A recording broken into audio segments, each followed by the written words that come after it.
जीवन में उतार चढ़ाव तो लगे ही रहते हैं। कई बार हमें असीम खुशी मिलती है और कई बार गहरी काली रात के समान दुख। जब दुख आता है तो नकारात्मक सोच हावी हो जाती है। तब हम ना अपने आप पर और ना ही दूसरों पर और ना ही ब्रह्मांड की शक्ति पर विश्वास रखते हैं। डर, चिंता, क्रोध और निराशा हमें घेर लेते हैं।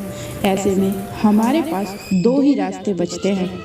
पहला, हम मन की बात मानकर निराशा के समुद्र में डूबे रहें और दूसरा, मन के ख्यालों को तटस्थता से देखें। दुख से लड़ना है तो दूसरा रास्ता ही अपनाना होगा। दुख का सबसे बड़ा कारण मन की अनगिनत इच्छाएं और भ्रम है। मन सिर्फ खुशियाँ चाहता है, ऐसा जीवन चाहता है जहाँ दुख ना हो। छोटे बच्चे के समान ख्वाहिश करता है कि पूरी दुनिया उसी की मर्जी से चले। जब ऐसा नहीं होता है तो मन विश्वास खोकर अवसाद में चला जाता है।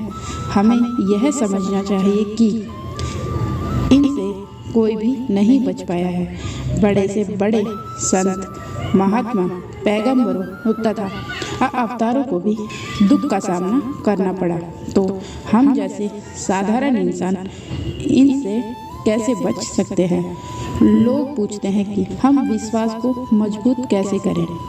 जितना ज़्यादा विश्वास होगा उतनी ही शक्ति हमारे पास होगी, संकट का सामना कर सकेंगे। विश्वास 3 तरह से बढ़ा सकते हैं। सबसे पहले विश्वास रखें कि हमने जीवन में कई विपरीत परिस्थितियों का सामना किया है और इसीलिए हम आने वाले हर दुख से उभर सकते हैं।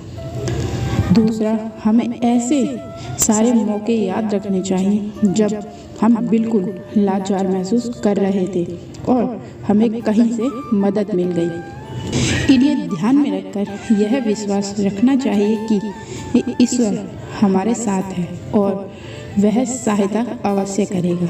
अगर यह विश्वास पक्का हो जाए तो मदद जरूर मिलेगी। तीसरा, सदा ईश्वर को याद रखकर खुद का आत्मसमर्पण कर देना चाहिए। यह प्रार्थना करनी चाहिए कि हमारे लिए सबसे कल्याणकारी हो ईश्वर वही करे और यह विश्वास रखना चाहिए कि ईश्वर की मर्जी में ही हमारा हित है।